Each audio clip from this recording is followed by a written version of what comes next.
The Secret Doctrine by Elena Petrovna Blavatsky, a facsimile of the original edition of 1888, printed by the Cunningham Press, Alhambra, California.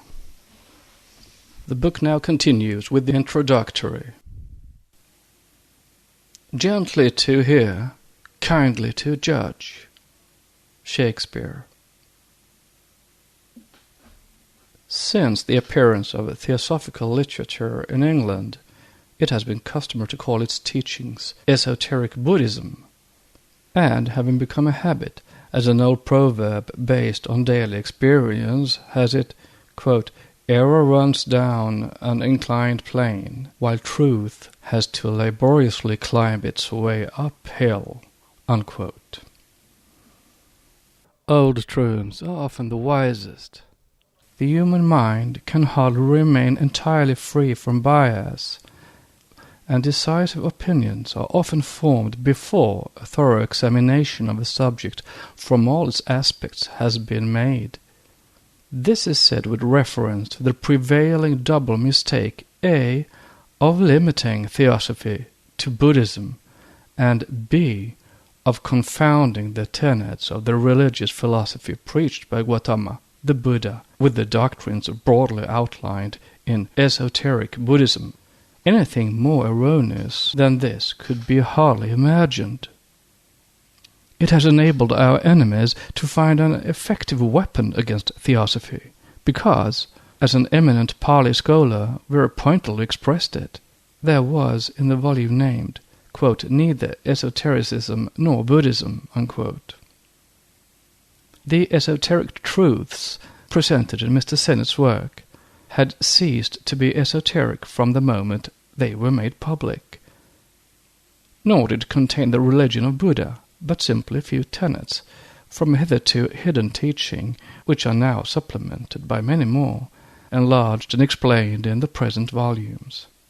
But even the latter, though giving out many fundamental tenets from the secret doctrine of the East, raised but a small corner of the dark veil, for no one, not even the greatest living adept, would be permitted to, or could, even if he would, give out promiscuously to a mocking, unbelieving world that which has been so effectually concealed from it for long aeons and ages. Esoteric Buddhism was an excellent work with a very unfortunate title, though it meant no more than does the title of this work, The Secret Doctrine. It proved unfortunate because people are always in the habit of judging things by their appearance rather than their meaning, and because the error has now become so universal that even most of the fellows of the Theosophical Society have fallen victims to the same misconception.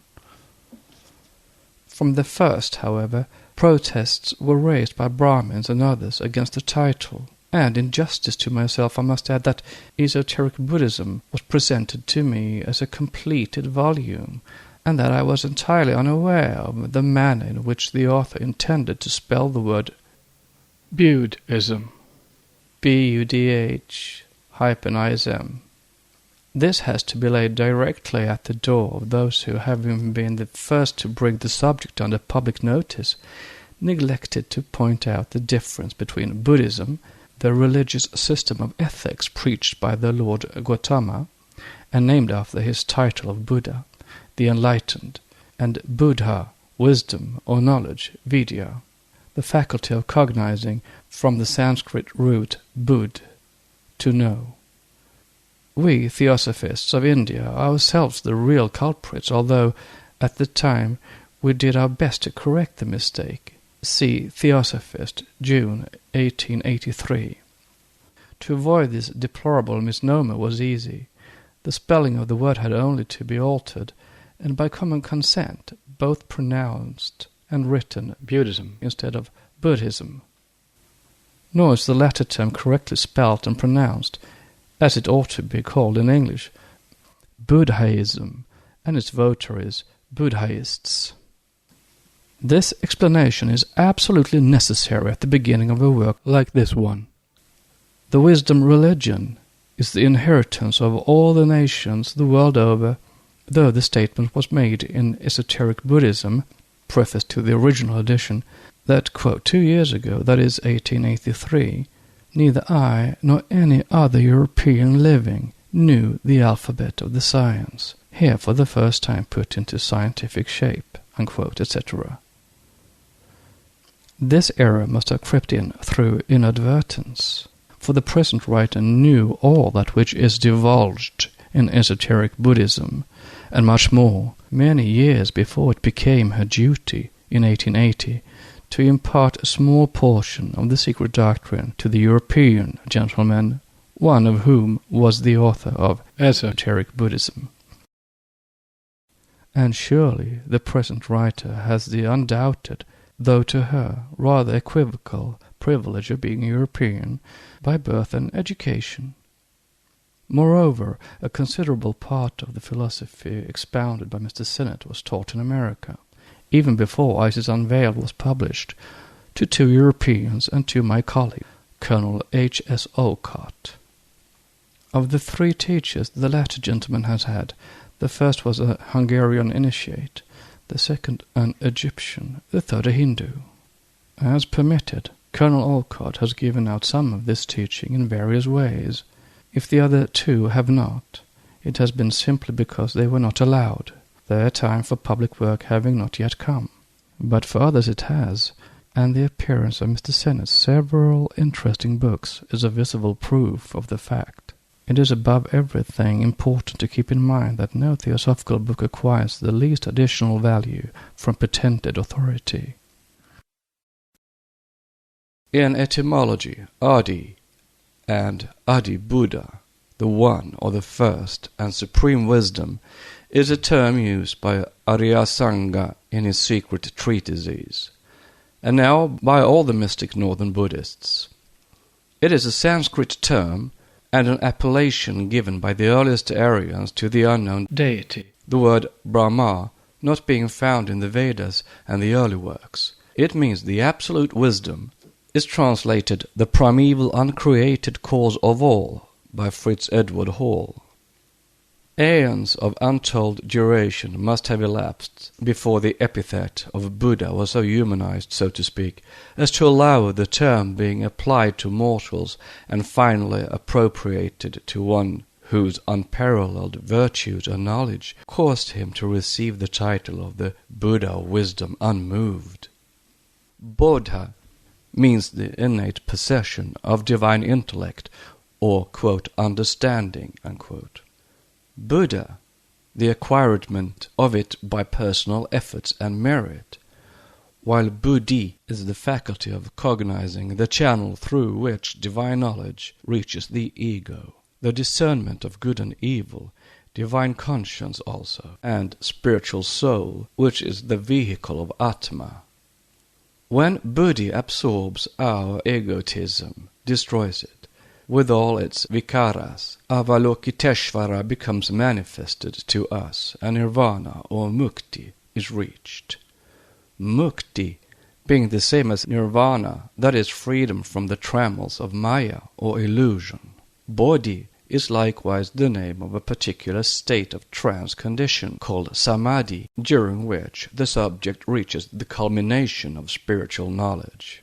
Unwise are those who, in their blind and in our age untimely hatred of Buddhism, and by reaction of Buddhism, deny its esoteric teachings, which are those also of the Brahmins, simply because the name suggests what to them, as monotheists, are noxious doctrines.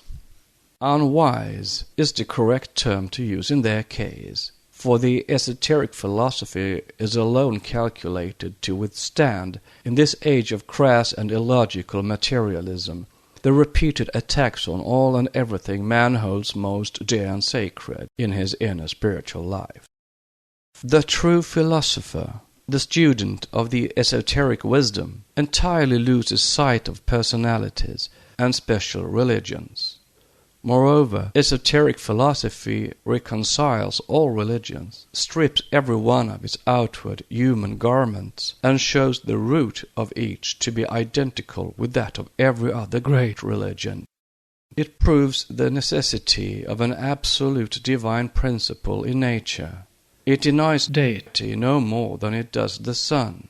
Esoteric philosophy has never rejected God in nature, nor deity and the absolute abstract ends. Reader's note. That is spelled E-N-S. End of reader's note. It only refuses to accept any of the gods of the so-called monotheistic religions, gods created by man in his own image and likeness, a blasphemous and sorry caricature of the ever-unknowable. Furthermore, the records we mean to place before the reader embrace the esoteric tenets of the whole world since the beginning of our humanity, and Buddhistic occultism occupies therein only its legitimate place, and no more. Indeed, the secret portions of the Dan, or Yanna, Zien of Gautama's metaphysics, grand as they appear to one unacquainted with the tenets of the wisdom religion of antiquity, are but a very small portion of the whole. Note: Dan, now become in modern Chinese and Tibetan phonetics Chan, is the general term for the esoteric school and their literature. In the old books, the word Yanna is defined as to reform one's self by meditation and knowledge, a second inner birth. Hence Zan, Jan phonetically, or the Book of Zion. End of note. The Hindu reformer limited his public teachings to the purely moral and physiological aspect of the wisdom religion, to ethics and man alone, things unseen and incorporeal, the mystery of being outside our terrestrial sphere, the great teacher left entirely untouched in his public lectures, reserving the hidden truths for a select circle of his airheads. The latter received their initiation at the famous Apataparna cave, the Satapani of Mahavansa, near Mount Baibhar, the Webhara of the Pali manuscripts. This cave was in Ragria, the ancient capital of Mogadha, and was the Keta cave of Fahian, as rightly suspected by some archaeologists. Note: Mr. Beglaw, the chief engineer at Buddha Gaya and a distinguished archaeologist, was the first, we believe, to discover it. End of note. Time and human imagination made short work of the purity and philosophy of these teachings, once that they were transplanted from the secret and sacred circle of the airhats, during the course of their work of proselytism, into a soil less prepared for metaphysical conceptions than India. That is, once they were transferred into China, Japan, Siam, and Burma. How the pristine purity of these grand revelations was dealt with may be seen in studying some of the so-called esoteric Buddhist schools of antiquity in their modern garb, not only in China and other Buddhist countries in general, but even in not a few scholars in Tibet, left to the care of uninitiated lamas and Mongolian innovators. Thus the reader is asked to bear in mind the very important difference between Orthodox Buddhism, that is the public teachings of Gautama the Buddha, and his esoteric Buddhism. His secret doctrine, however, differed in no wise from that of the initiated Brahmins of his day. The Buddha was a child of the Aryan soil, a born Hindu, a Kshatriya, and a disciple of the twice-born, the initiated Brahmins, or Dviyas. His teachings, therefore, could not be different from their doctrines, for the whole Buddhist reform merely consisted in giving out a portion of that which had been kept secret from every man outside of the enchanted circle of temple initiates and ascetics. Unable to teach all that had been imparted to him, owing to his pledges, though he taught a philosophy built upon the groundwork of the true esoteric knowledge, the Buddha gave to the world only its outward material body and kept its soul for his elect. See also Volume 2. Many Chinese scholars among Orientalists have heard of the soul doctrine. None seem to have understood its real meaning and importance. That doctrine was preserved secretly, too secretly perhaps, within the sanctuary. The mystery that shrouded its chief dogma and aspirations, Nirvana, has so tried and irritated the curiosity of those scholars who have studied it that, unable to solve it logically and satisfactorily by untying the Gordian knot, they cut it through by declaring that nirvana meant absolute annihilation. Toward the end of the first quarter of this century, a distinct class of literature appeared in the world, which became with every year more defined in its tendency. Being based, soi-disant, on the scholarly researches of Sanskritists and Orientalists in general, it was held scientific. Hindu, Egyptian, and other ancient religions, myths, and emblems were made to yield anything the symbologist wanted them to yield, thus often giving out the rude outward form in place of the inner meaning. Works most remarkable for their ingenious deductions and speculations, in circolo vicioso, foregone conclusions generally changing places with premises, as in the syllogisms of more than one Sanskrit and Pali scholar, appeared rapidly in succession, over-flooding the libraries with dissertations rather on phallic and sexual worship than on real symbology, and each contradicting the other. This is the true reason, perhaps, why the outline of a few fundamental truths from the secret doctrine of the archaic ages is now permitted to see the light, after long millenniums of the most profound silence and secrecy. I say a few truths, advisedly, because that which must remain unsaid could not be contained in 100 such volumes, nor could it be imparted to the present generation of Sadducees. But even the little that is now given is better than complete silence upon those vital truths. The world of today, in its mad career towards the unknown, which it is too ready to confound with the unknowable whenever the problem eludes the grasp of the physicist, is rapidly progressing on the reverse, material plane of spirituality. It has now become a vast arena, a true valley of discord and of eternal strife, a necropolis wherein lie buried the highest and the most holy aspirations of our spirit soul. That soul becomes with every new generation more paralyzed and atrophied. The, quote, amiable infidels and accomplished profligates, unquote, of society, spoken of by Greeley, care little for the revival of the dead sciences of the past, but there is a fair minority of earnest students who are entitled to learn the few truths that may be given to them now, and now much more than 10 years ago when Isis Unveiled or even the later attempts to explain the mysteries of esoteric science were published. One of the greatest, and withal the most serious objection to the correctness and reliability of the whole work will be the preliminary stanzas.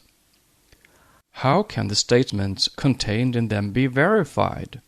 True, if a great portion of the Sanskrit, Chinese, and Mongolian works quoted in the present volumes are known to some Orientalists, the chief work, that one from which the stanzas are given, is not in the possession of European libraries. The Book of Zion, or Jan, is utterly unknown to our philologists, or at any rate was never heard of by them under its present name. This is, of course, a great drawback to those who follow the methods of research prescribed by official science.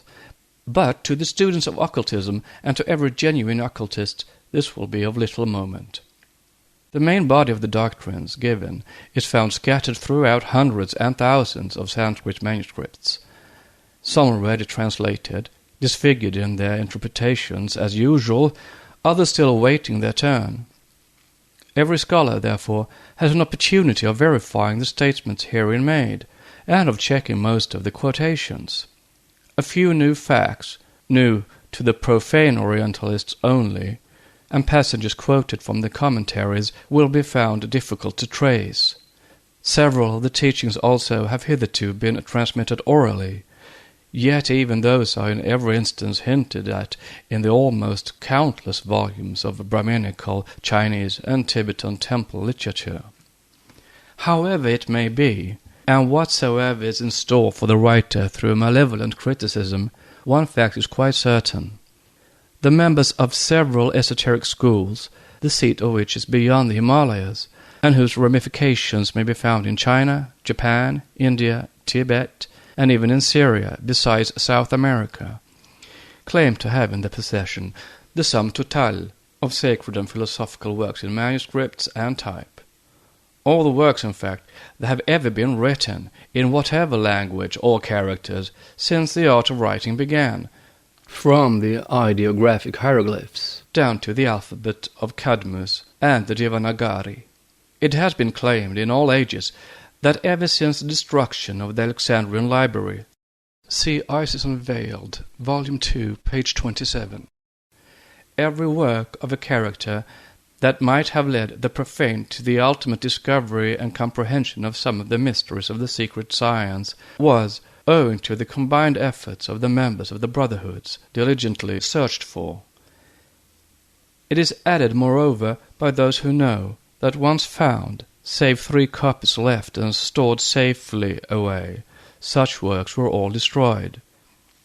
In India, the last of the precious manuscripts was secured and hidden during the reign of the Emperor Akbar.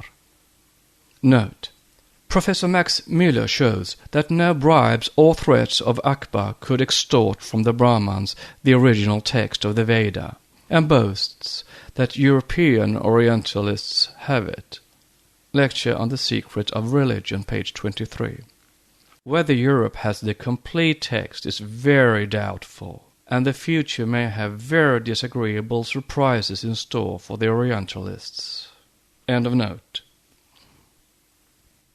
It is maintained, furthermore, that every sacred book of that kind, whose text was not sufficiently veiled in symbolism, or which had any direct references to the ancient mysteries, after having been carefully copied in cryptographic characters, such as to defy the art of the best and cleverest paleographer, was also destroyed to the last copy.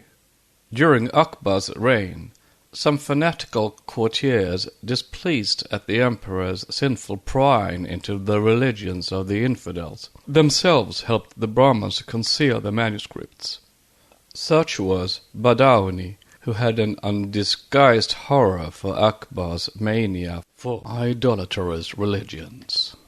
Note: Badauni wrote in his Muntakab at-Tawarik, quote, "His Majesty relished inquiries into the sects of these infidels, who cannot be counted, so numerous are they, and who have no end of revealed books, as they, the Shramana and Brahmins, surpass other learned men in their treatises on morals, on physical and religious sciences, and reach a high degree in their knowledge of the future, in spiritual power and human perfection.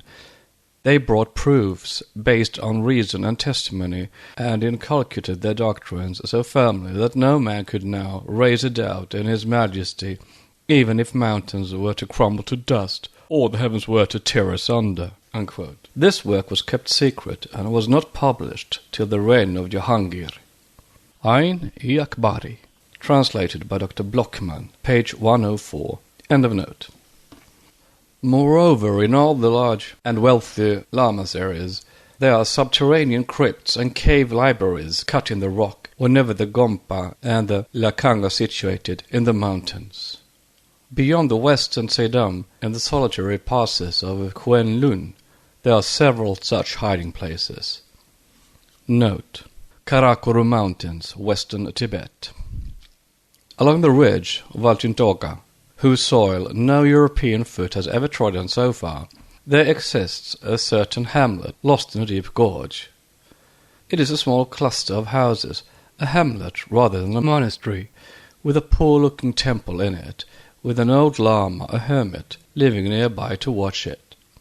Pilgrims say that the subterranean galleries and halls under it contain a collection of books, the number of which, according to the accounts given, is too large to find room even in the British Museum. Note: according to the same tradition, the now desolate regions of the waterless land of Tarim, a true wilderness in the heart of Turkestan, were in the days of old covered with flourishing and wealthy cities. At present, hardly few verdant oases relieve its dead solitude. One such sprung in the sepulchre of a vast city swallowed by and buried under the sandy soil of the desert, belongs to no one, but is often visited by Mongolians and Buddhists. The same tradition speaks of immense subterranean abodes, of large corridors filled with tiles and cylinders. It may be an idle rumor, and it may be an actual fact. End of note. All this is very likely to provoke a smile of doubt.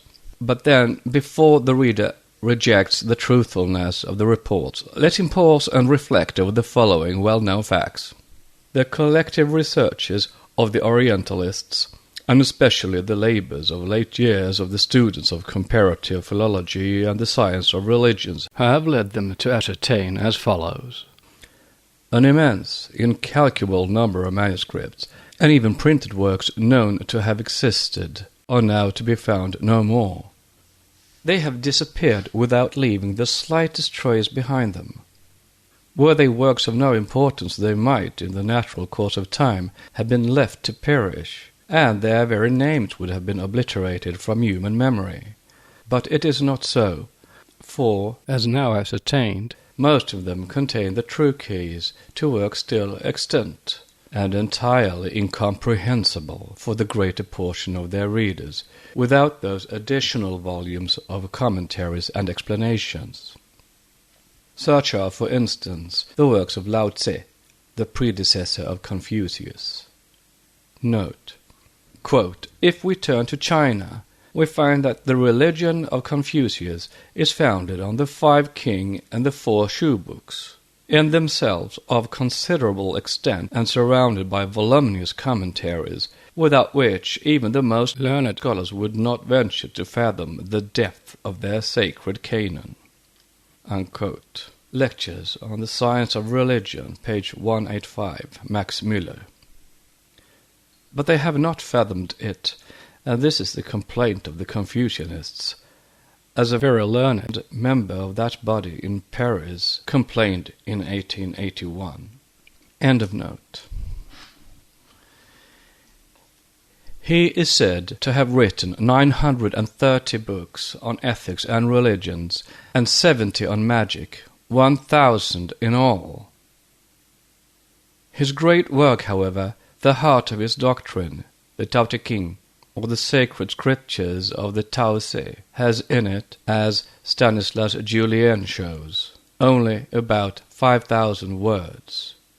Tao Te Ching, page 27. Hardly a dozen of pages.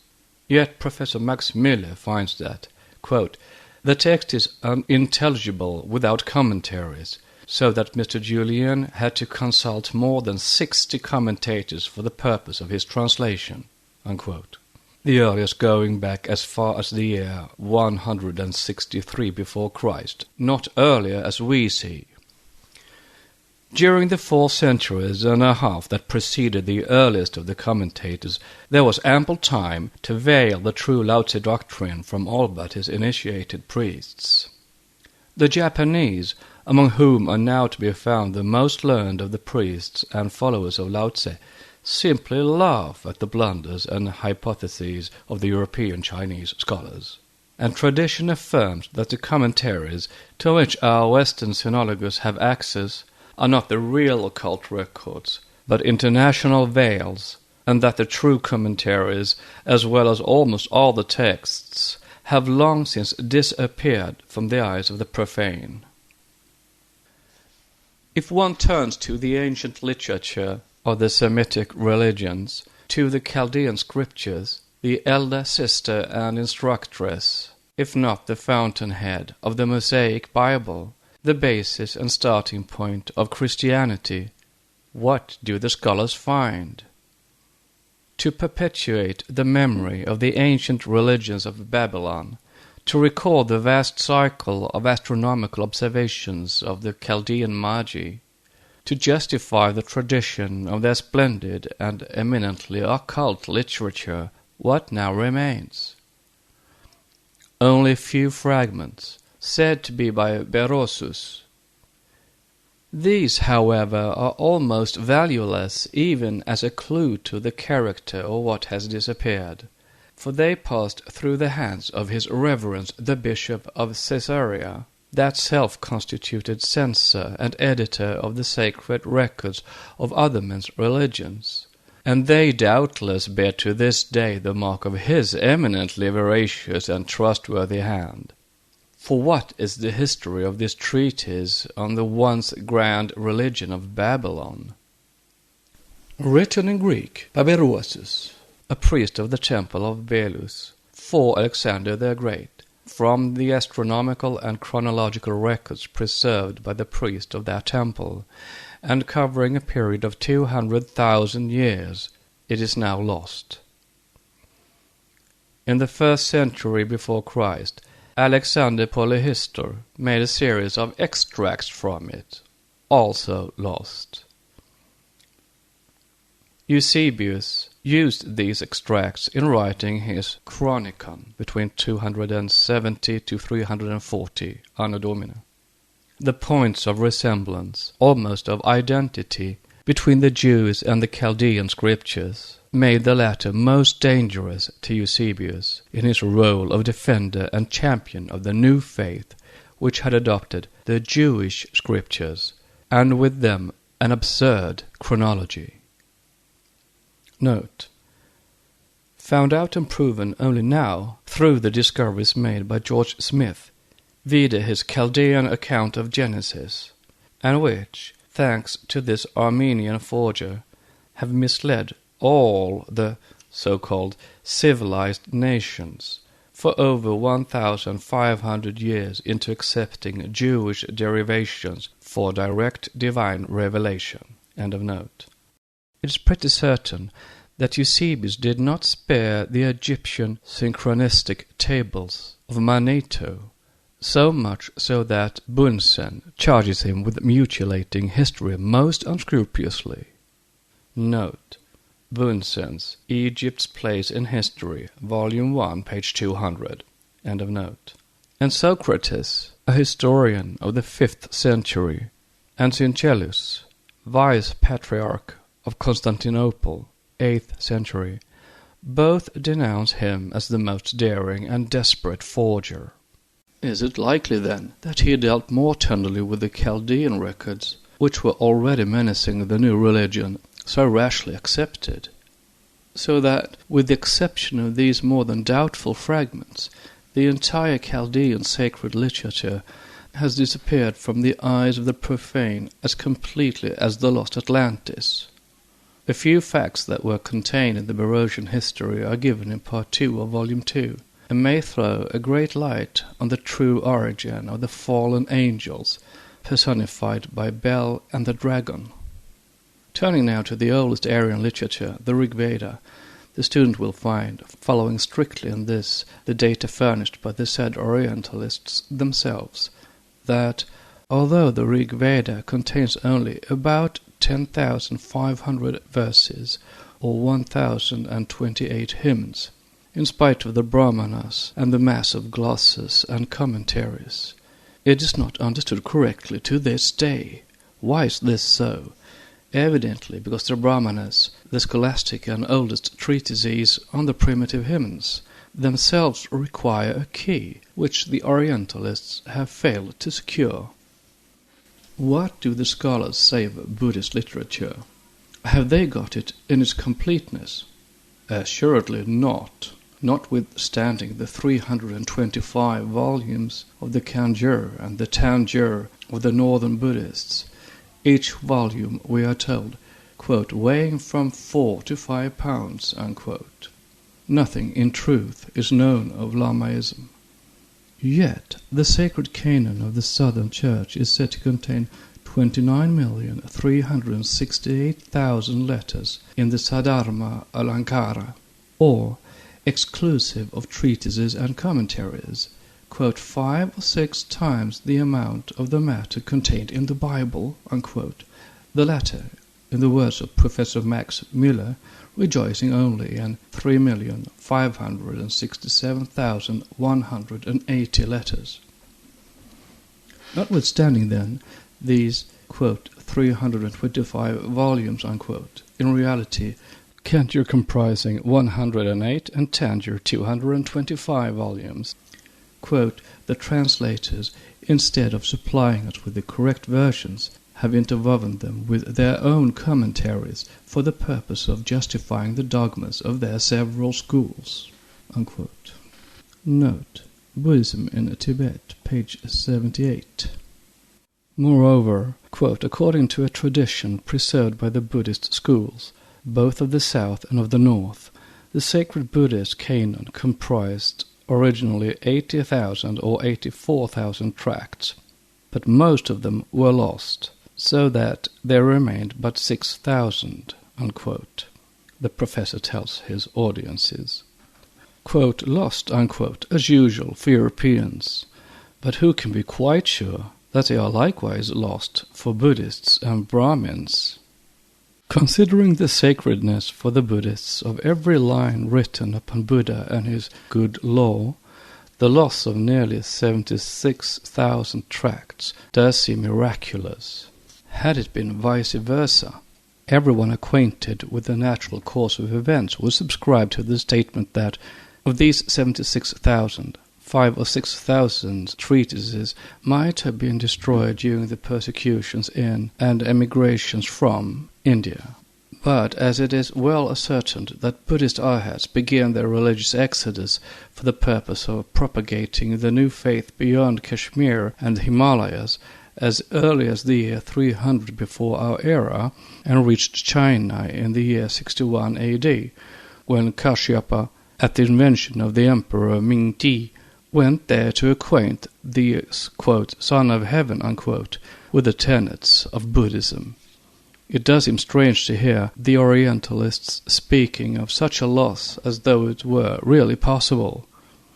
They do not seem to allow for one moment the possibility that the texts may be lost only for West and for themselves, or that the Asiatic people should have the unparalleled boldness to keep their most sacred records out of the reach of foreigners, thus refusing to deliver them to the profanation and misuse of races, even so, quote, vastly superior, unquote, to themselves.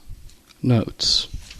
Lassen, Indische Altertumkunde, Volume 2, page 1072, shows a Buddhist monastery erected in the Kailas range in 137 before Christ, and General Cunningham earlier than that. End of note.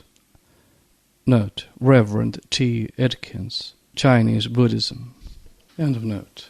Owing to the expressed regrets and numerous confessions of almost every one of the Orientalists, see Max Müller's lectures, for example, the public may feel sufficiently sure, a, that the students of ancient religions have indeed very few data upon which to build such final conclusions, as they generally do about the old religions, and b, that such lack of data does not prevent them in the least from dogmatizing. One would imagine that, thanks to the numerous records of the Egyptian theogony and mysteries preserved in the classics, and in a number of ancient writers, the rites and dogmas of pharaonic Egypt ought to be well understood at least, better at any rate than the too abstruse philosophies and pantheism of India, of whose religion and language Europe had hardly any idea before the beginning of the present century. Along the Nile, and on the face of the whole country, there stand to this hour, exhumed yearly and daily, fresh relics which eloquently tell their own history. Still it is not so. The learned Oxford philologist himself confesses the truth by saying that, quote, though we see still standing the pyramids and the ruins of temples and labyrinths, their walls covered with hieroglyphic inscriptions, and with the strange pictures of gods and goddesses on rolls of papyrus, which seem to defy the ravages of time, we have even fragments of what may be called the sacred books of the Egyptians. Yet, though much has been deciphered in the ancient records of that mysterious race, the mainspring of the religion of Egypt and the original intention of its ceremonial worship are far from being fully disclosed to us. Note. So little acquainted are our greatest Egyptologists with the funerary rites of the Egyptians and the outward marks of the difference of sexes made on the mummies, that it has led to the most ludicrous mistakes. Only a year or two since, one of that kind was discovered at Bulaq, Cairo. The mummy of what had been considered the wife of an unimportant pharaoh has turned out thanks to an inscription found on an amulet hung on his neck to be that of Sesostris, the greatest king of Egypt. End of note.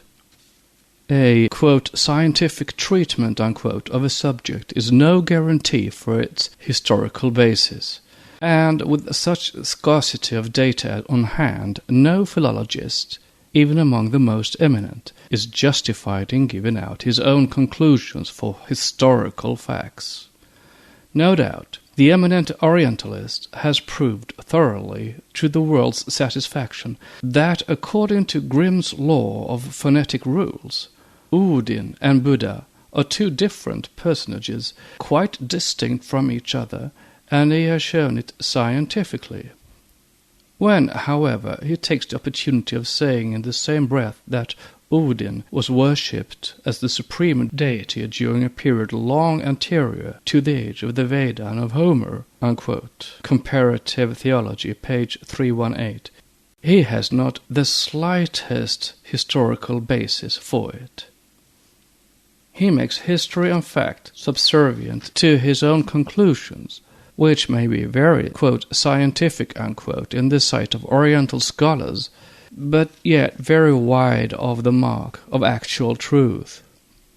The conflicting views on the subject of chronology in the case of the Vedas, of the various eminent philologists and Orientalists, from Martin Haug down to Mr. Max Müller himself, are an evident proof that the statement has no historical basis to stand upon, internal evidence being very often a jack-o'-lantern instead of a safe beacon to follow.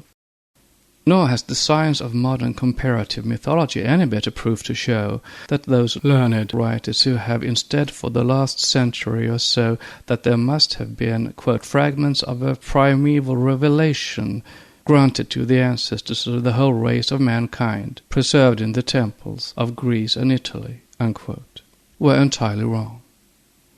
For this is what all the Eastern initiates and pundits have been proclaiming to the world from time to time.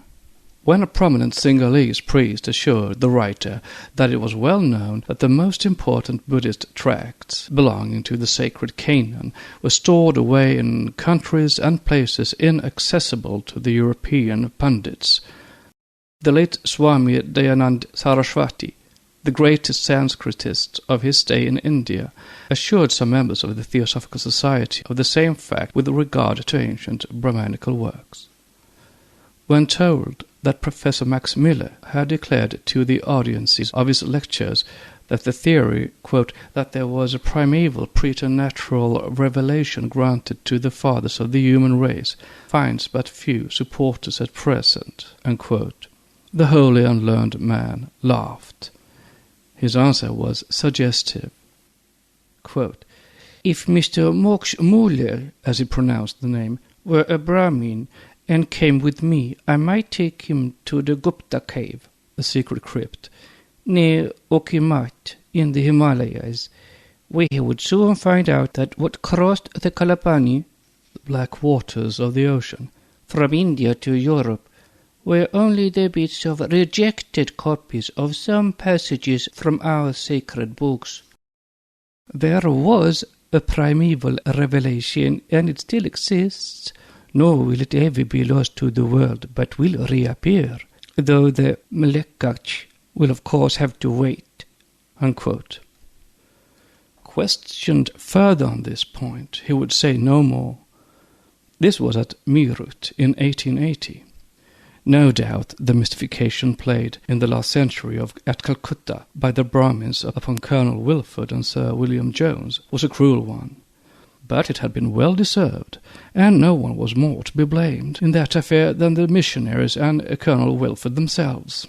The former, on the testimony of Sir William Jones himself, see Asiatic Resolution, Volume 1, page 272, were silly enough to maintain that, quote, the Hindus were even now almost Christians, because their Brahma, Vishnu, and Mahesha were no other than the Christian Trinity, unquote. Note, see Max Müller's Introduction to the Science of Religion, lecture on false analogies in comparative theology, pages 288 and 296, et sequens. This relates to the clever forgery on leaves inserted in old Puranic manuscripts, in correct and archaic Sanskrit, of all that the pundits of Colonel Wilford had heard from him about Adam and Abraham, Noah, and his 3 sons, etc., etc. End of note. It was a good lesson. It made the Oriental scholars doubly cautious, but perchance it has also made some of them too shy, and caused, in its reaction, the pendulum of foregone conclusions to swing too much the other way. For, quote, that first supplier on the Brahmanical market, unquote, made for Colonel Wilford, has now created an evident necessity and desire in the Orientalists to declare nearly every archaic Sanskrit manuscript so modern as to give to the missionaries full justification for availing themselves of the opportunity. That they do so, and to the full extent of their mental powers, is shown by the absurd attempts of late to prove that the whole Puranic story about Krishna was plagiarized by the Brahmins from the Bible. But the facts cited by the Oxford professor in his lectures on the science of religion concerning the now famous interpolations for the benefit and later on to the sorrow of Colonel Wilford do not at all interfere with the conclusions of which one who studies the secret doctrine must unavoidably come. For if the result shows that neither the New nor even the Old Testament borrowed anything from the more ancient religion of the Brahmins and Buddhists, it does not follow that the Jews have not borrowed all they know from the Chaldean records, the latter being mutilated later on by Eusebius. As to the Chaldeans, they assuredly got their primitive learning from the Brahmins, for all this shows an undeniably Vedic influence in the early mythology of Babylon, and Colonel Franz Kennedy has long since justly declared that Babylonia was, from her origin, the seat of Sanskrit and Brahman learning.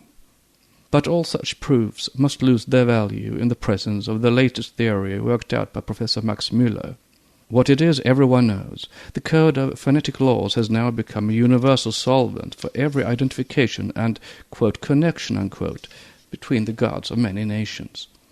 Thus, though the mother of Mercury, Buddha, Thoth, Hermes, etc., was Maya, the mother of Buddha, Gautama, also Maya, and the mother of Jesus, likewise Maya, illusion, for Mary is Mare, the sea, the great illusion symbolically. Yet these 3 characters have no connection, nor can they have any, since Bob has, quote, laid down his code of phonetic laws, unquote. In their efforts to collect together the many skeins of unwritten history, it is a bold step for our Orientalists to take to deny a priori everything that does not dovetail with their special conclusions.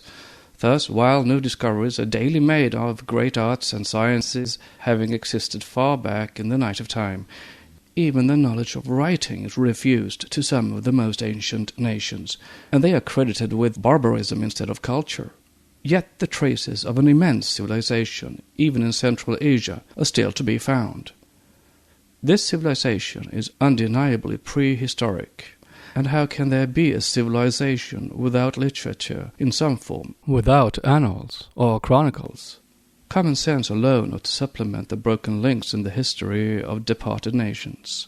The gigantic unbroken wall of the mountains that hem in the whole tableland of Tibet, from the upper course of the river Kwan down to the Karakorum hills, witnessed a civilization during millenniums of years, and would have strange secrets to tell mankind.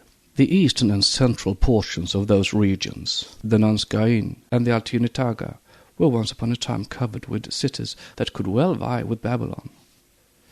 A whole geological period has swept over the land since those cities breathed their last, as the mounds of shifting sand, and the sterile and now dead soil of the immense central plains of the basin of Tarim testify.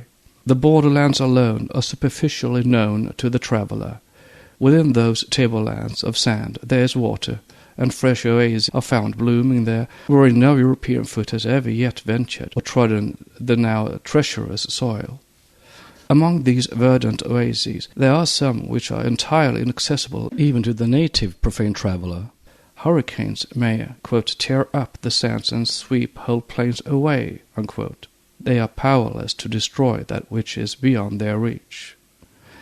Built deep in the bowels of the earth, the subterranean stores are secure, and as their entrances are concealed in such oases, there is little fear that anyone should discover them, even should several armies invade the sandy wastes where, quote, not a pool, not a bush, not a house is seen, and the mountain range forms a rugged screen round the parched flats of the dry, dry desert, unquote.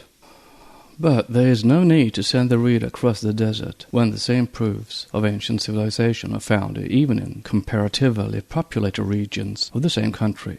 The oasis of Cherchen, for instance, situated about 4,000 feet above the level of the river Cherchen-Daria, is surrounded with the ruins of archaic towns and cities in every direction. There, some 3,000 human beings represent the relics of about 100 extinct nations and races, the very names of which are now unknown to our ethnologists. An anthropologist would feel more than embarrassed to class, divide and subdivide them, the more so as the respective descendants of all these antediluvian races and tribes know as little of their own forefathers themselves as if they had fallen from the moon. When questioned about their origin, they replied that they know not whence their fathers had come, but had heard that their first or earliest men were ruled by the great genii of these deserts. This may be put down to ignorance and superstition, yet in view of the teachings of the secret doctrine, the answer may be based upon a primeval tradition. Alone the tribe of Khorasan claims to have come from what is now known as Afghanistan, long before the days of Alexander, and brings a legendary lore to that effect as corroboration. The Russian traveller, Colonel, now General, Blavatsky, found quite close to the oasis of Cherchen the ruins of two enormous cities, the oldest of which was, according to local tradition, ruined 3,000 years ago by a hero and giant, and the other by the Mongolians in the 10th century of our era. Quote, the emplacement of the two cities is now covered, owing to shifting sands and the desert wind, with strange and heterogeneous relics, with broken china and kitchen utensils and human bones. The natives often find copper and gold coins, melted silver, ingots, diamonds, and turquoises, and what is the most remarkable, broken glass, unquote. Quote, coffins of some undecaying wood or material also, within which beautifully preserved embalmed bodies are found.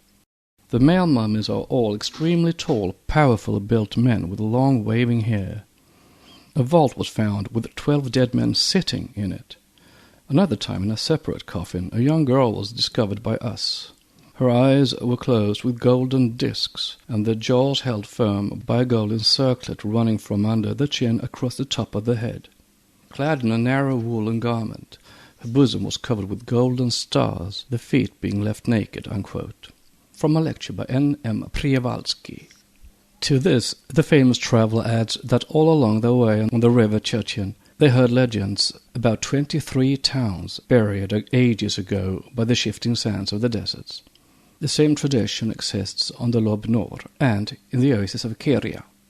The traces of such civilization, and these and like traditions, give us the right to credit other legendary lore warranted by well-educated and learned natives of India and Mongolia, where they speak of immense libraries reclaimed from the sand, together with various relics of ancient magic lore, which have all been safely stowed away. To recapitulate, the secret doctrine was the universally diffused religion of the ancient and prehistoric world. Proofs of its diffusion, authentic records of its history, a complete chain of documents showing its character and presence in every land, together with the teaching of all its great adepts, exist to this day in the secret crypts of the libraries belonging to the occult fraternity. This statement is rendered more credible by a consideration of the following facts.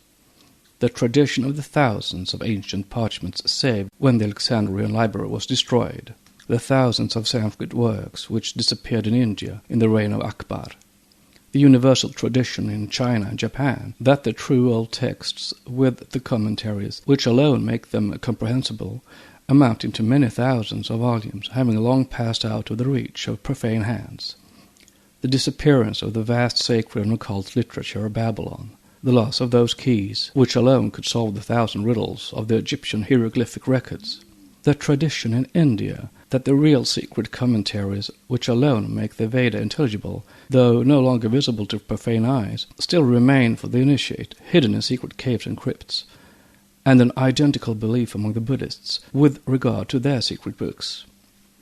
The occultists assert that all these exist, safe from Western spoliating hands, to reappear in some more enlightened age, for which, in the words of the late Swami Dayananda Saraswati, quote, the mlekach, outcasts, savages, those beyond the pale of the Aryan civilization, will have to wait, unquote.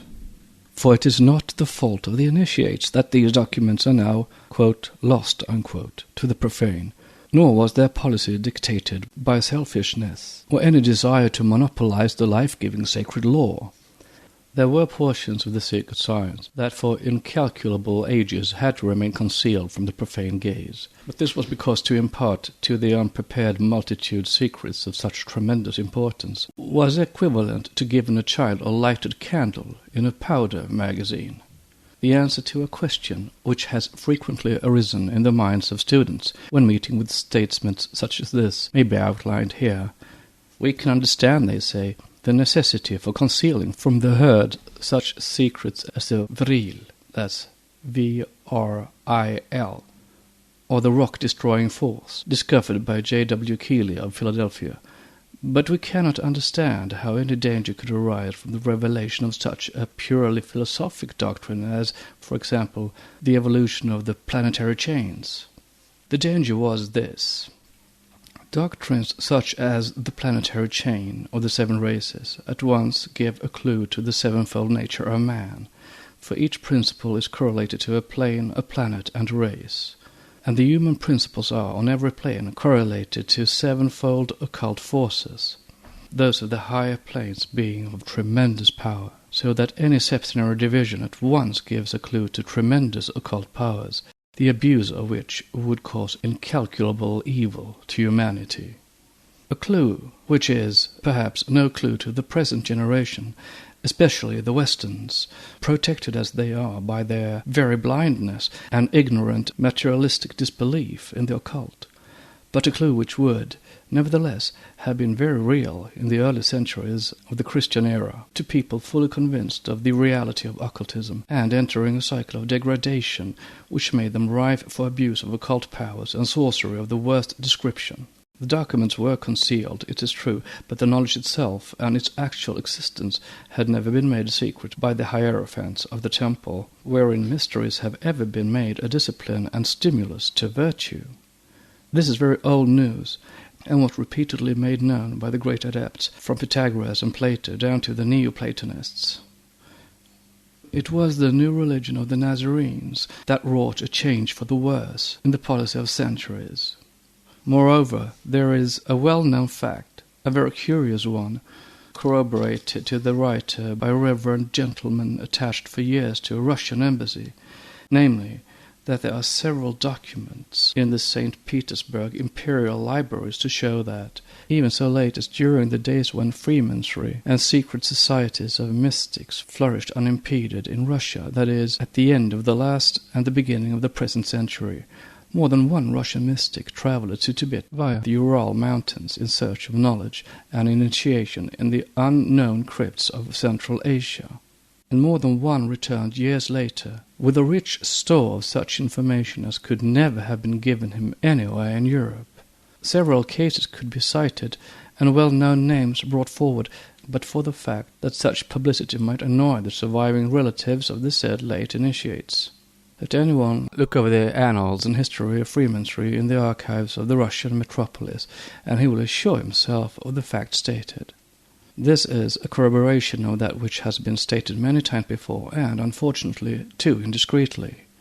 Instead of benefiting humanity, the virulent charges of deliberate invention and imposture with a purpose thrown at those who asserted but a truthful, if even a little known fact, have only generated bad karma for the slanderers.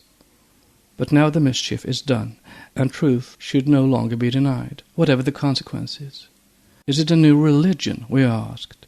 By no means. It is not a religion, nor is its philosophy new, For, as already stated, it is as old as thinking man. Its tenets are not now published for the first time, but have been cautiously given out to and taught by more than one European initiate, especially by the late Aragon. More than one great scholar has stated that there never was a religious founder, whether Aryan, Semitic, or Turanian, who had invented a new religion or revealed a new truth. These founders were all transmitters, not original teachers. They were the authors of new forms and interpretations, while the truths upon which the latter were based were as old as mankind. Selecting one or more of those grand varieties, actualities visible only to the eye of the real sage and seer, out of the many orally revealed to man in the beginning, preserved and perpetuated in the adhyata of the temples through initiation, during the mysteries, and by personal transmission. They revealed these truths to the masses.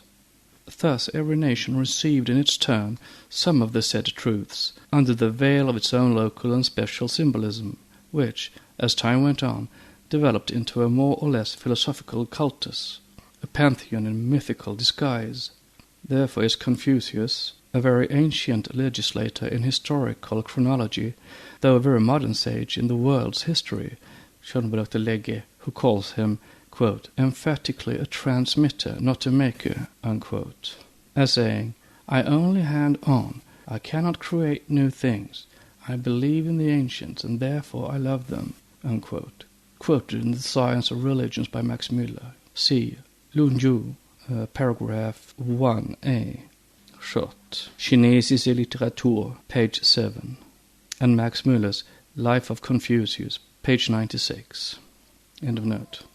The writer loves them too, and therefore believes in the ancients, and the modern heirs to their wisdom.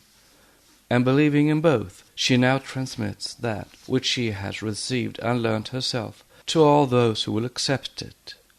As to those who may reject her testimony, that is, the great majority, she will bear them no malice, for they will be as right in their way of denying as she is the right in hers in affirming, since they look at truth from two entirely different standpoints. Agreeably with the rules of critical scholarship, the Orientalist has to reject a priori whatever evidence he cannot fully verify for himself. And how can a Western scholar accept on hearsay that which he knows nothing of?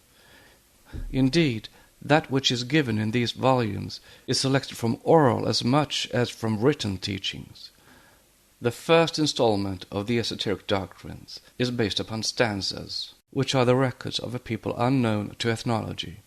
It is claimed that they are written in a tongue absent from the nomenclature of languages and dialects with which philology is acquainted. They are said to emanate from a source, occultism, repudiated by science, and, finally, they are offered through an agency, incessantly discredited before the world by all those who hate unwelcome truths or have some special hobby of their own to defend. Therefore, the rejection of these teachings may be expected and must be accepted beforehand. Noah, styling himself a, quote, scholar, unquote, in whatever department of exact science, will be permitted to regard these teachings seriously. They will be derided and rejected a priori in this century, but only in this one. For in the 20th century of our era, scholars will begin to recognize that the secret doctrine has neither been invented nor exaggerated, but, on the contrary, simply outlined, and finally that its teachings antedate the Vedas. Note: this is no pretension to prophecy, but simply a statement based on the knowledge of facts. Every century an attempt is being made to show the world that occultism is no vain superstition. Once the door permitted to be kept a little ajar, it will be opened wider with every new century. The times are ripe for a more serious knowledge than hitherto permitted, though still very limited so far. End of note. Have not the latter been derided, rejected, and called, quote, a modern forgery, unquote, even so recently as 50 years ago? Was not Sanskrit proclaimed at one time the progeny of, and a dialect derived from, the Greek, according to Lempiere and other scholars? About 1820, Professor Max Müller tells us, the sacred books of the Brahmans, of the Magians, and of the Buddhists, quote, were all but unknown. Their very existence was doubted, and there was not a single scholar who could have translated a line of the Veda, of the Zendavesta, or of the Buddhist Tripitaka. And now the Vedas are proved to be the work of the highest antiquity, whose preservation amounts almost to a marvel. Lecture on the Vedas by Max Müller. The same will be said of the secret archaic doctrine, when proofs are given of its undeniable existence and records. But it will take centuries before much more is given from it. Speaking of the keys to the zodiacal mysteries as being almost lost to the world, it was remarked by the writer in Isis Unveiled some 10 years ago that, quote, "the said key must be turned 7 times before the whole system is divulged. We will not give it but 1 turn, and thereby allow the profane 1 glimpse into the mystery. Happy he who understands the whole," unquote. The same may be said of the whole esoteric system. 1 turn of the key and no more was given in Isis. Much more is explained in these volumes. In those days the writer hardly knew the language in which the work was written, and the disclosure of many things freely spoken about now was forbidden. In century the 20th, some disciple more informed and far better fitted may be sent by the masters of wisdom to give final and irrefutable proofs that there exists a science called Guapta Vidya, and that, like the once mysterious sources of the Nile, the source of all religions and philosophies now known to the world has been for many ages forgotten and lost to men, but is at last found. Such a work as this has to be introduced with no simple preface, but with a volume rather, one that will give facts, not mere disquisitions, since the secret doctrine is not a treatise or a series of vague theories, but contains all that can be given out to the world in this century. It would be worse than useless to publish in these pages even those portions of the esoteric teachings that have now escaped from confinement, unless the genuineness and authenticity, at any rate the probability, of the existence of such teachings was first established. Such statements as will now be made have to be shown warranted by various authorities, those of ancient philosophers, classics, and even certain learned church fathers, some of whom knew these doctrines because they had studied them, had seen and read works written upon them, and some of whom had even been personally initiated into the ancient mysteries, during the performance of which the arcane doctrines were allegorically enacted. The writer will have to give historical and trustworthy names, and to cite well-known authors, ancient and modern, of recognized ability, good judgment, and truthfulness, as also to name some of the famous proficients in the secret arts and science, along with the mysteries of the latter, as they are divulged, or rather partially presented before the public in their strange archaic form. How is this to be done? What is the best way for achieving such an object? Was the ever-recurring question. To make our plan clearer, an illustration may be attempted. When a tourist coming from a well-explored country suddenly reaches the border of a terra incognita, hedged in and shut out from the view by a formidable barrier of impassable rocks, he may still refuse to acknowledge himself baffled in his exploratory plans. Ingress beyond is forbidden, but if he cannot visit the mysterious region personally, he may still find a means of examining it from as short a distance as can be arrived at. Helped by his knowledge of landscapes left behind him, he can get a general and pretty correct idea of the transmural view, if he will only climb to the loftiest summit of the altitudes in front of him. Once there, he can gaze at it at his leisure, comparing that which he dimly perceives with that which he has just left below, now that he is, thanks to his efforts, beyond the line of the mists of the cloud-capped cliffs. Such a point of a preliminary observation for those who would like to get a more correct understanding of the mysteries of the pre-archaic periods given in the texts cannot be offered to them in these 2 volumes. But if the reader has patience and would glance at the present state of beliefs and creeds in Europe, compare and check it with what is known to history of the ages directly preceding and following the Christian era, then he will find all this in Volume 3 of this work. In that volume, a brief recapitulation will be made of all the principal adepts known to history, and the downfall of the mysteries will be described, after which began the disappearance and final and systematic elimination from the memory of men of the real nature of initiation and the sacred science. From that time its teachings became occult, and magic sailed out, but too often under the venerable but frequently misleading name of hermetic philosophy. As real occultism had been prevalent among the mystics during the centuries that preceded our era, so magic, or rather sorcery, with its occult arts, followed the beginning of Christianity. However great and zealous the fanatical efforts during those early centuries to obliterate every trace of the mental and intellectual labor, The pagans. it was a failure.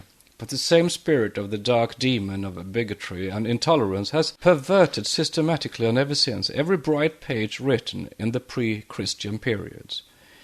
Even in her uncertain records, history has preserved enough of that which has survived to throw an impartial light upon the whole.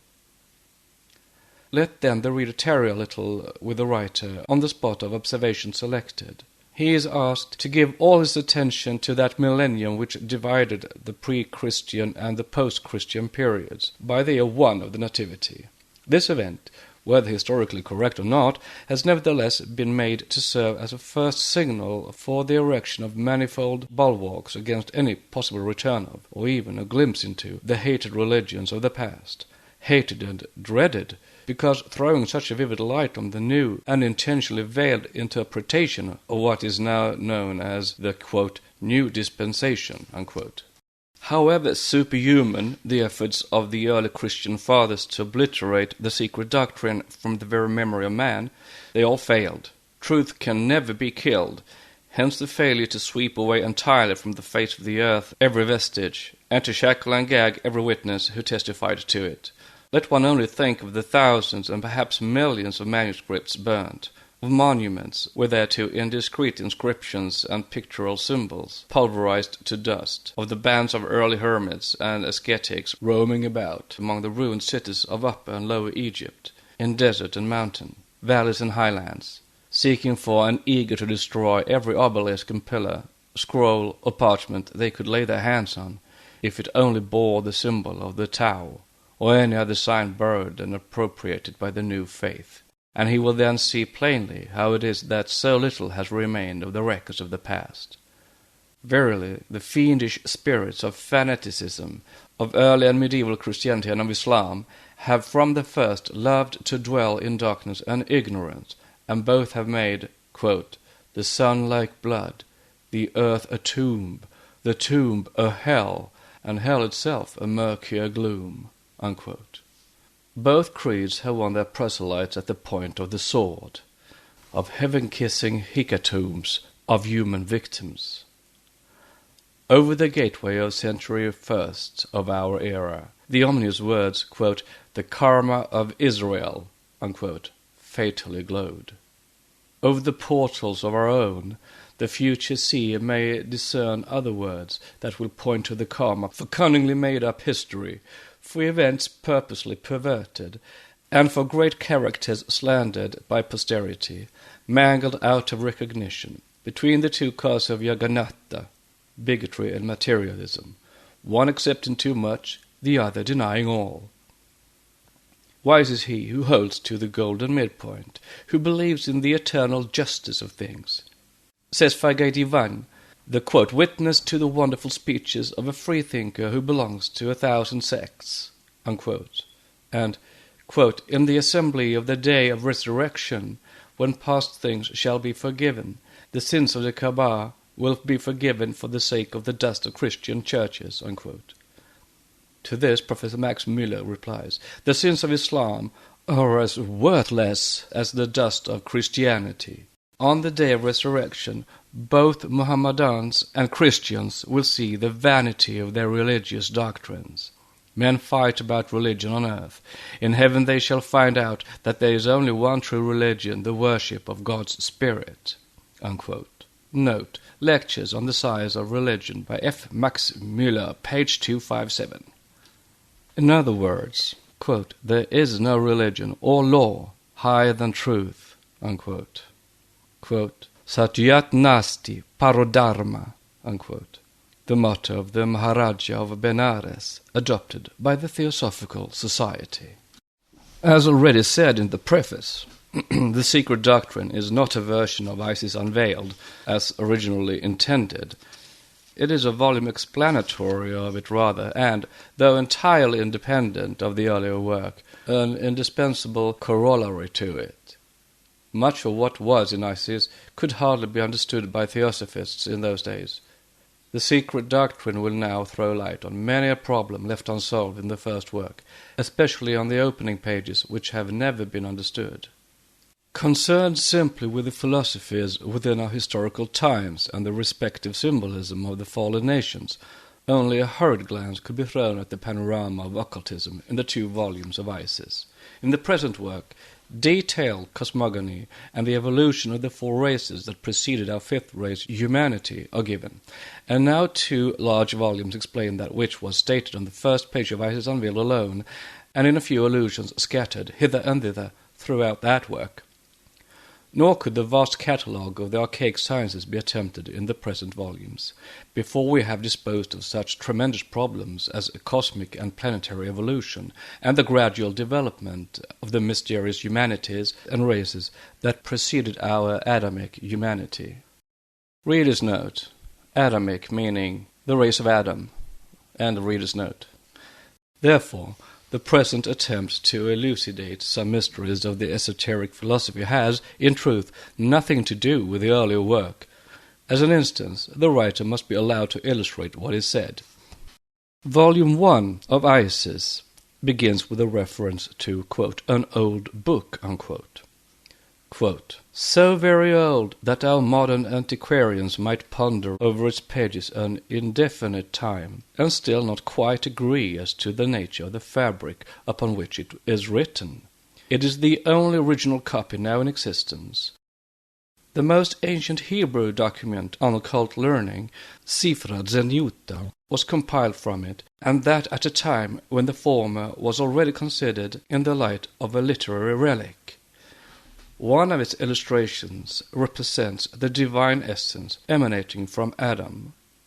Note: the name is used in the sense of the Greek word anthropos. End of note.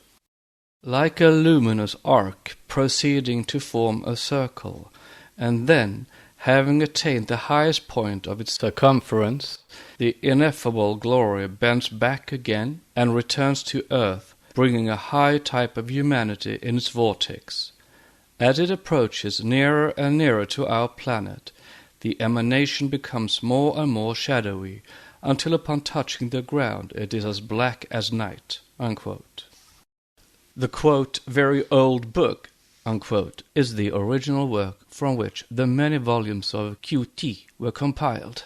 Not only this latter and the Sifra Zenyuta, but even the Sefer Jezaira, the work attributed by the Hebrew Kabbalists to their patriarch Abraham, the book of Shu King, China's primitive Bible, the sacred volumes of the Egyptian Thot Hermes, the Puranas in India, and the Chaldean Book of Numbers, and the Pentateuch itself, all are derived from that one small parent volume.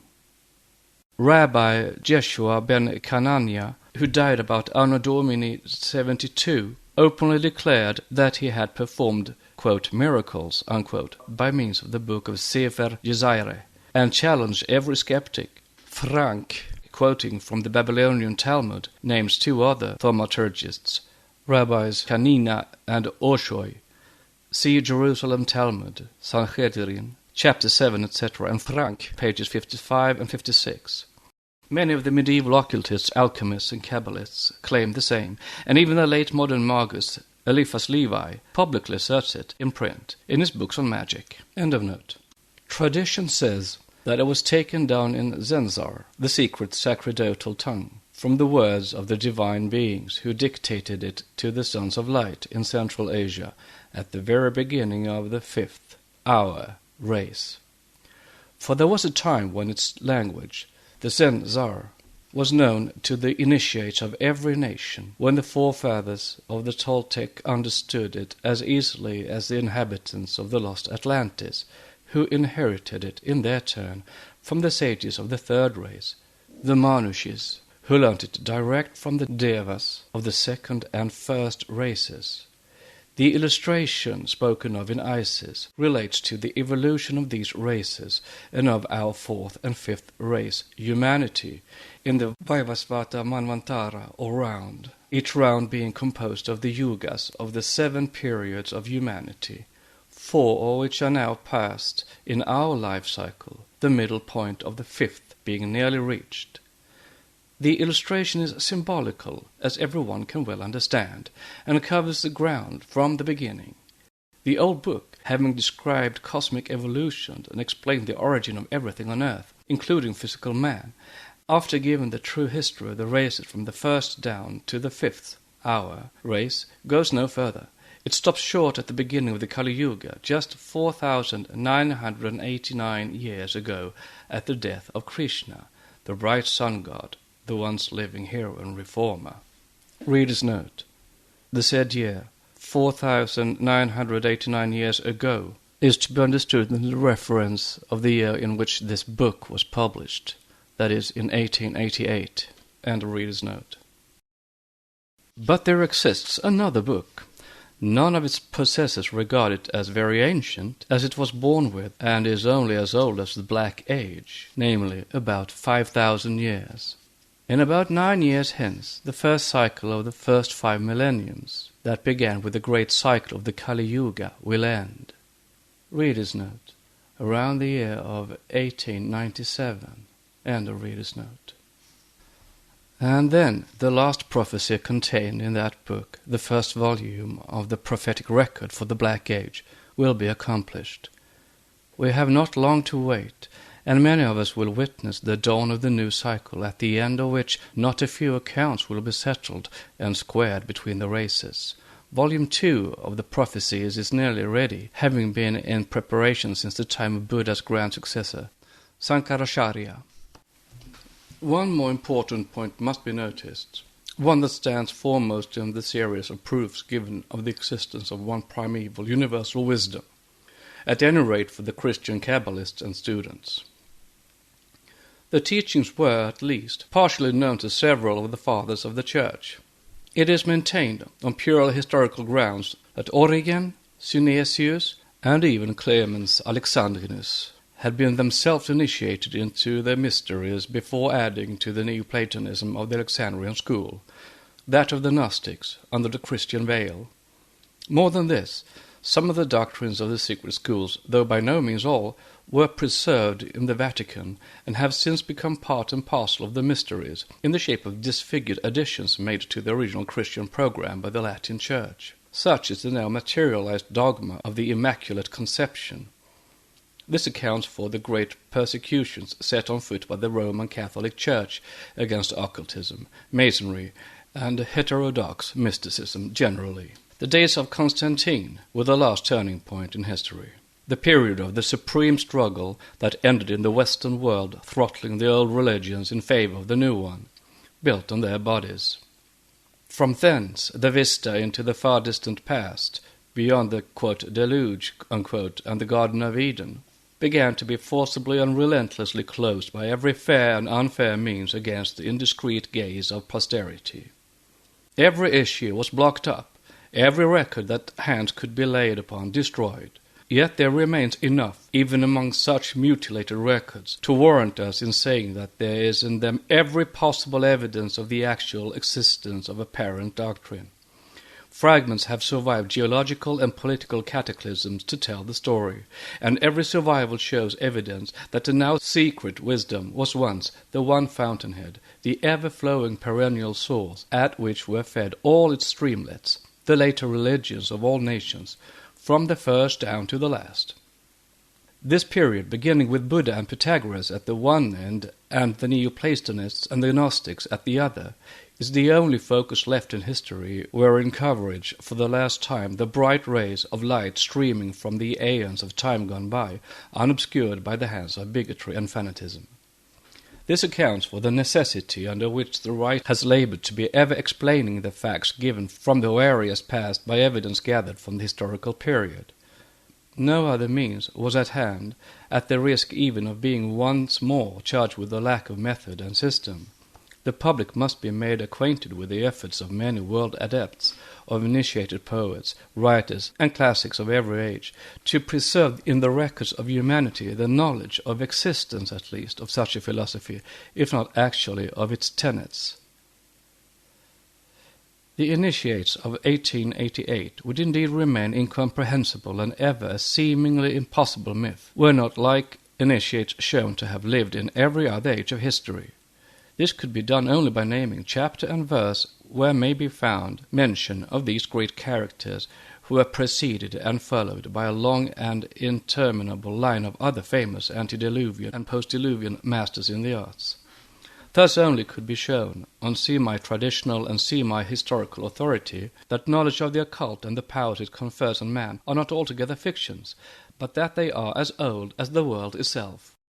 To my judges, past and future, therefore, whether they are serious literary critics or those howling dervishes in literature who judge a book according to the popularity or unpopularity of the author's name, who, hardly glancing at its contents, fasten like lethal bacilli on the weakest points of the body, I have nothing to say, nor shall I condescend to notice those crack-brained slanderers, fortunately very few in number, who, hoping to attract public attention by throwing discredit on every writer whose name is better known than their own, foam and bark at their very shadows.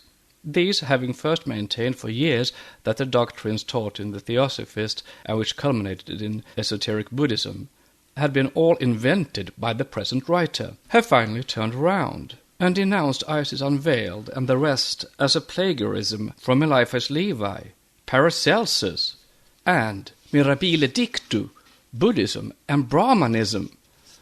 As well charge Renan with having stolen his Vie de Jésus from the Gospels, and Max Müller his Sacred Books of the East, or his Chips from the philosophies of the Brahmins and Gautama, the Buddha.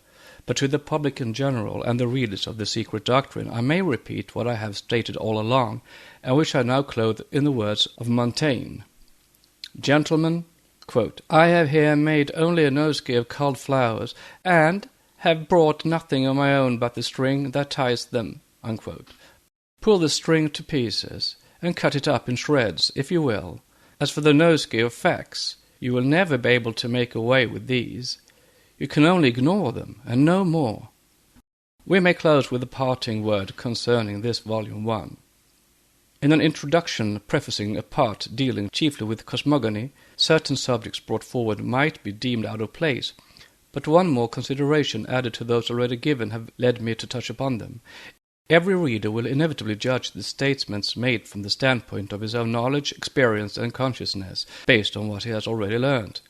This fact the writer is constantly obliged to bear in mind, hence also the frequent references in this first book to matters which, properly speaking, belong to a later part of the work, but which could not be passed by in silence, lest the reader should look down on this work as a fairy tale indeed, a fiction of some modern brain. Thus, the past shall help to realize the present, and the latter to better appreciate the past. The errors of the day must be explained and swept away. Yet it is more than probable, and in the present case it amounts to certitude, that once more the testimony of long ages and of history will fail to impress anyone but the very intuitional, which is equal to saying the very few. But in this, as in all like cases, the true and the faithful may console themselves by presenting a sceptical modern Sadducee with the mathematical proof and memorial of his obdurate obstinacy and bigotry. There still exists somewhere in the archives of the French Academy the famous law of probabilities worked out by an algebraical process for the benefit of skeptics by certain mathematicians.